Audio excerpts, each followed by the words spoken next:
Welcome to the deep dive. Today, we're taking a really interesting look at India's hospitality sector, Mm, and we're zooming in on one company in particular, SAMHI Hotels Ltd. It's a small cap player, but they seem to be doing some pretty intriguing things. that's right. And to really get under the hood, we're primarily using a detailed research report from PhillipCapital India. It's dated April 17th, 2025. Okay.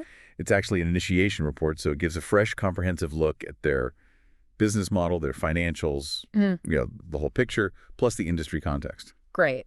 So our mission today is basically to figure out what makes SAMHI Hotels stand out in that crowded Indian hotel landscape. Yeah, what's their angle? Exactly. We want to unpack their growth strategy, look at the potential highlighted in this PhillipCapital report, see what the story is. Okay, let's jump right in. SAMHI Hotels, they started back in 2010, right? They did, and their early journey is quite telling. They initially invested in Barkay Hotels, Okay. which mainly ran hotels under Accor's Formula One brand, Yeah. more on the budget side. Right, Formula One, I remember those. But then things shifted. Hmm. They fully acquired Barkay in 2017. And this wasn't just about consolidating. No. No, it triggered a complete rebranding of those properties. True. They became Holiday Inn Express under IHG. Ah, okay. So an immediate move up market, sort of. Exactly. It showed ambition beyond just the budget segment, right, from relatively early on. Yeah, that makes sense. And the report says they didn't just stop with IHG. They evolved pretty quickly into a multi-brand operator. They did. Hmm. Marriott came into the picture in 2013 with a Fairfield in Bangalore. Okay. Then Hyatt followed in Gurgaon in 2014.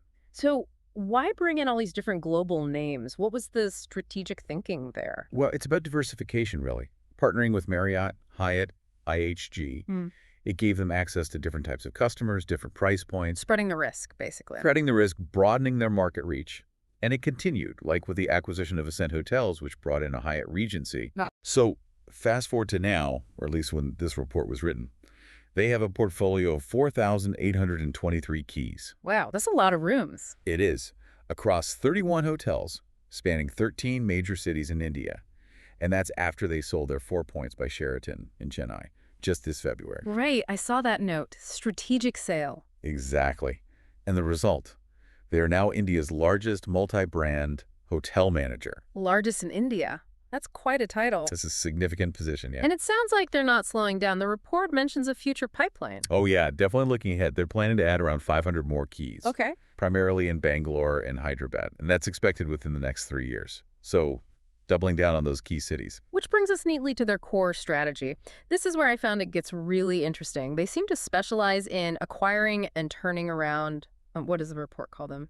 Dislocated or distressed assets. That's the phrase, yeah. It's like they have a talent for spotting value Yeah. where maybe others see problems. And they have a track record to back it up. Absolutely. The report makes a point of this. About 30% of their current rooms have gone through this exact turnaround process. And the results? Pretty remarkable. They've managed to increase the average room rate, the ARR, by 2 to 3.8 times on those turned around assets. Wow, that's a huge jump from the same property. Massive jump. And they're currently in the process of converting another 473 keys, expecting similar levels of ARR improvement. This turnaround skill seems absolutely central to what they do. Taking something underperforming and making it shine, that seems to be their playbook. Pretty much. And their choice of locations fits into this, right? They focus heavily on the big office markets. Very much so. Bangalore, Hyderabad, Pune, Delhi NCR.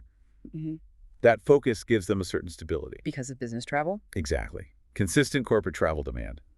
Right now, that accounts for about 65% of their room nights. Okay. And looking at their upcoming pipeline in Bangalore and Hyderabad, it's over 80% geared towards that demand.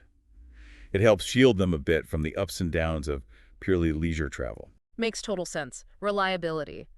And how do the partnerships with the big global brands, Marriott, IHG, Hyatt, amplify this whole strategy? They're crucial. These brands give them instant recognition, global standards, which corporates expect, Right. and also economies of scale. Mm. Things like procurement, marketing, reservation systems. It's efficient. And the Marriott connection seems particularly strong. It does.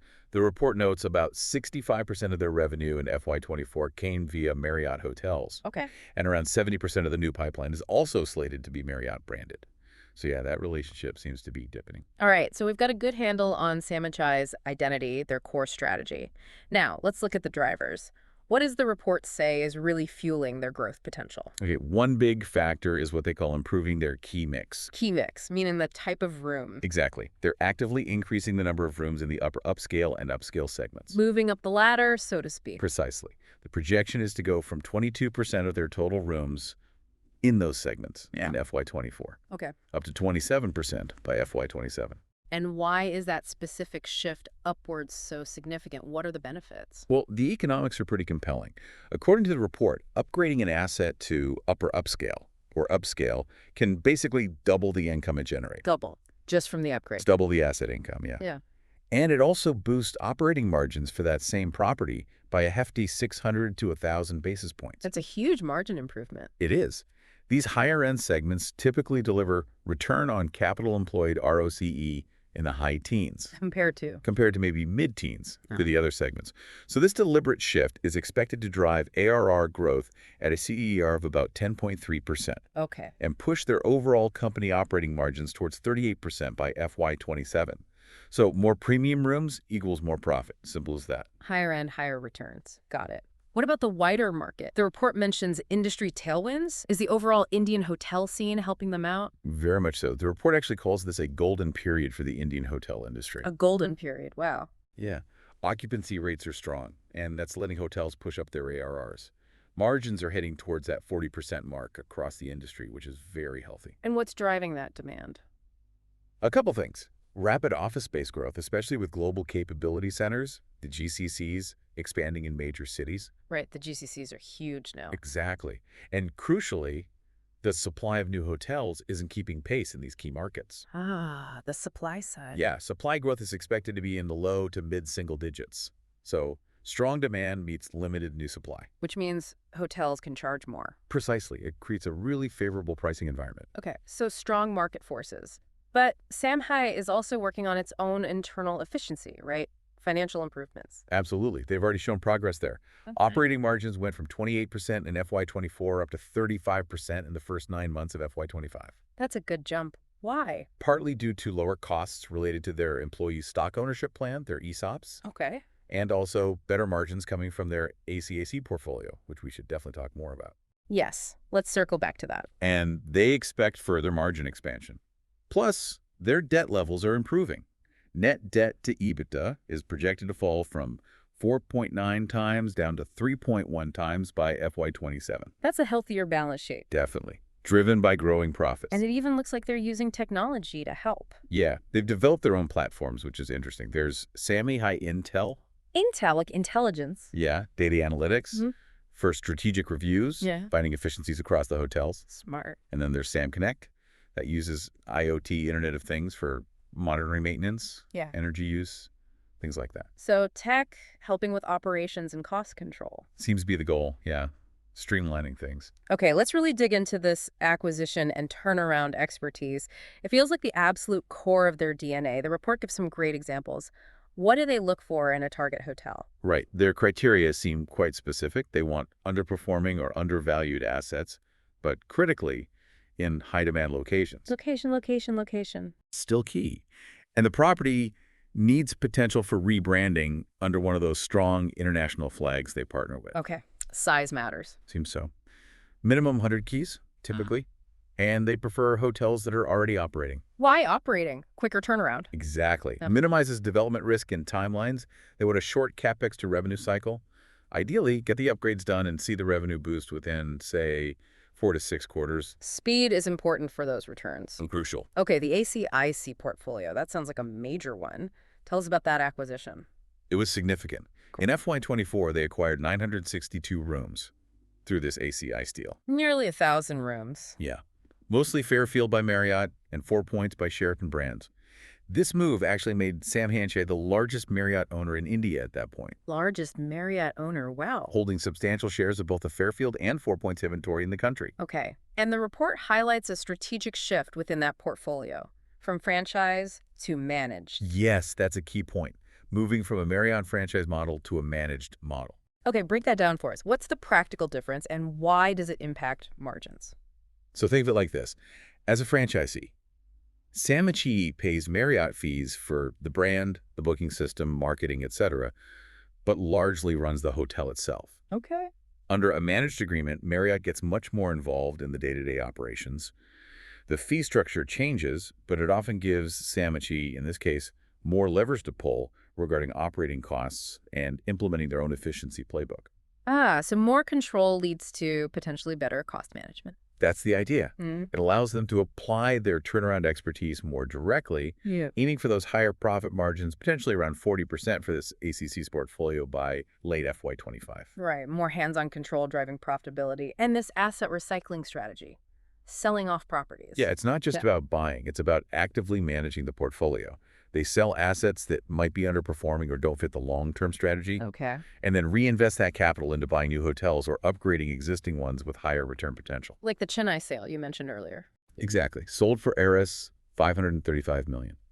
And they've apparently identified another Eris $1.5 billion worth of assets they might recycle over the next year and a half to 2 years. So constantly optimizing the mix of hotels. That's the goal. Not just accumulating, but refining for better performance overall. And they're even upgrading some of the ACIC hotels they kept. Yes, precisely. The Four Points hotels in Pune and Jaipur are getting a facelift. Okay, to what? They're being converted into Courtyard by Marriott and Tribute Portfolio by Marriott.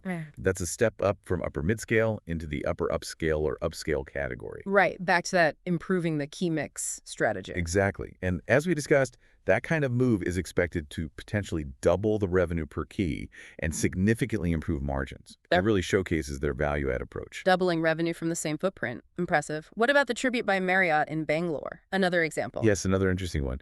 They bought Trinity Hotels in Bangalore's Whitefield area. That was October 2024. Cost about Rs $2 billion. The existing hotel has 142 rooms, but there's also land right next door with potential to add another 200 and 220 rooms. Ah, expansion potential baked in. Right.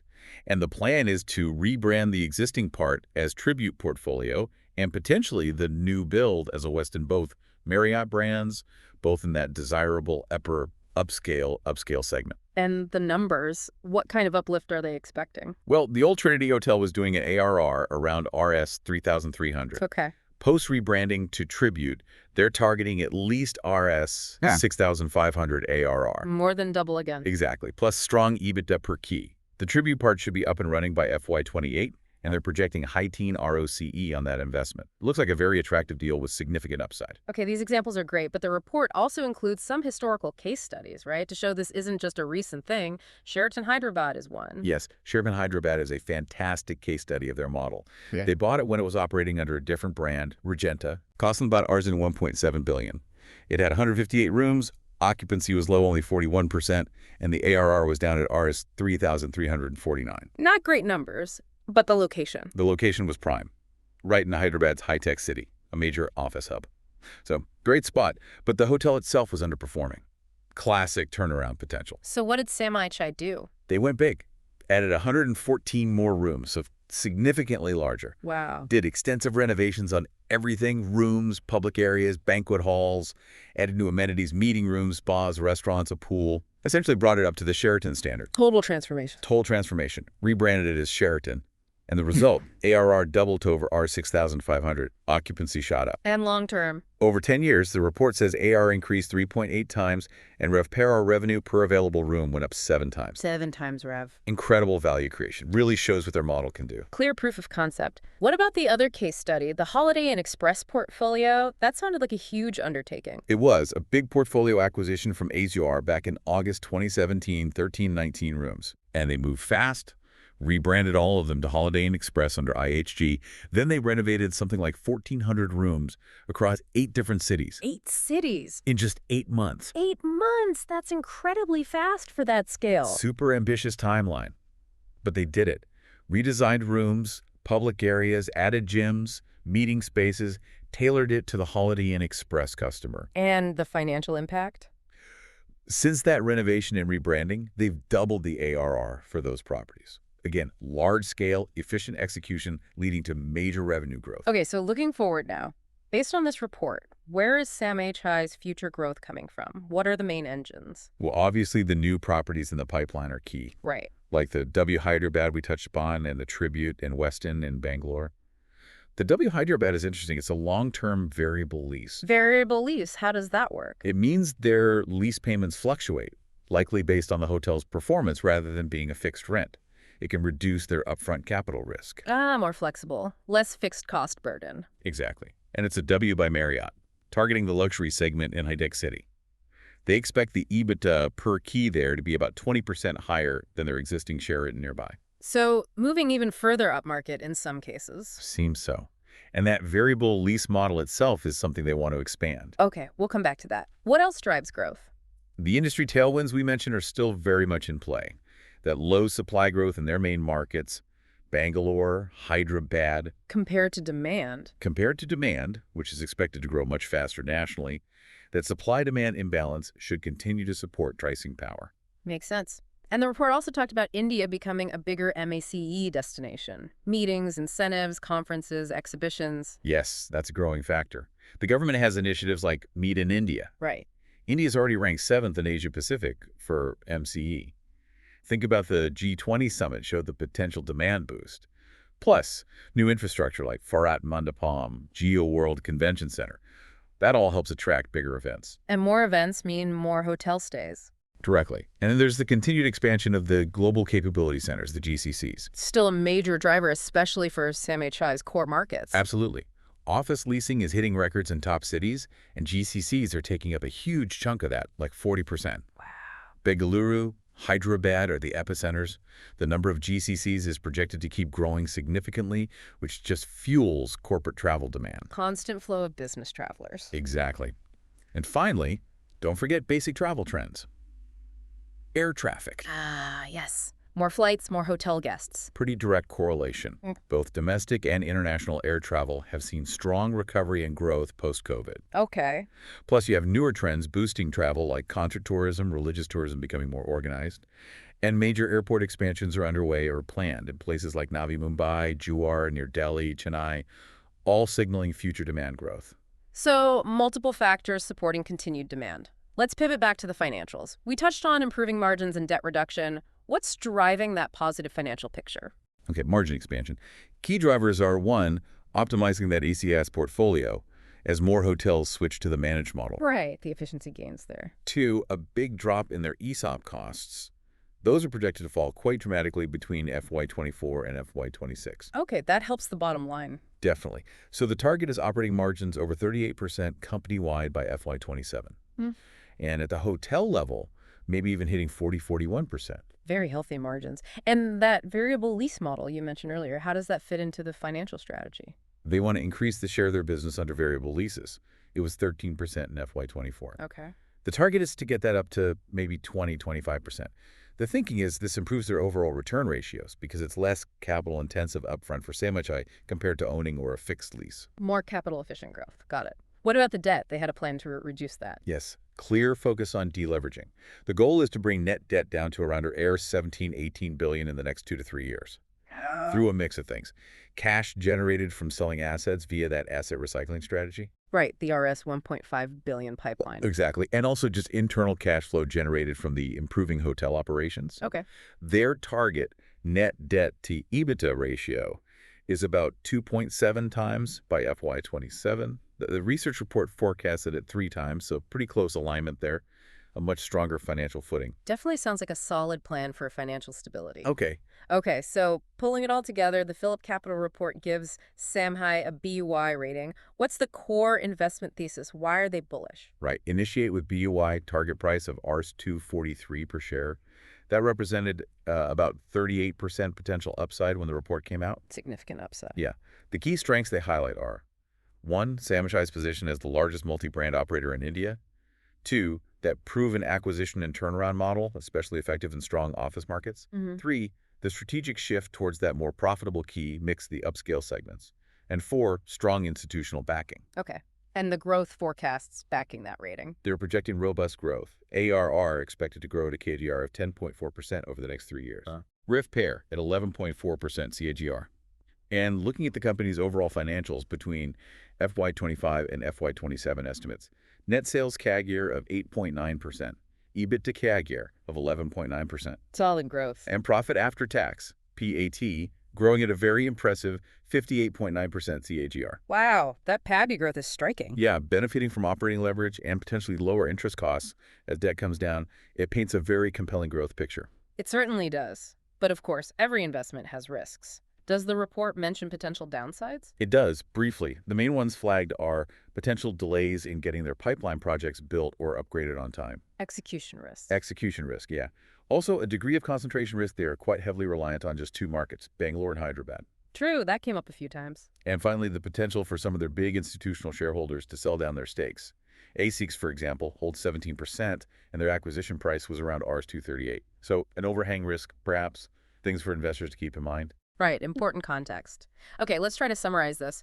For our listeners who followed along, what are the key takeaways on SAMHI Hotels? Well, I think the main thing is that SAMHI seems very strategically placed to really capitalize on the growth happening in Indian hospitality, Especially business travel. especially in those key business markets, yeah. Yeah.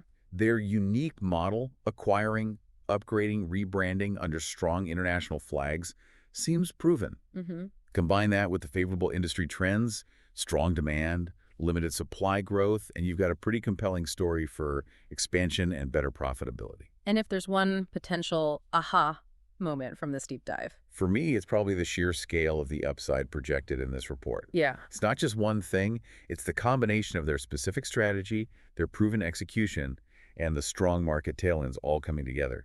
That convergence suggests a potentially very positive trajectory. Okay, a powerful combination. So finally, let's leave our listeners with a thought to mull over. We talked a lot about business travel, MIC, GCC, but think about this trend of bleisure, the blurring lines between business and leisure trips.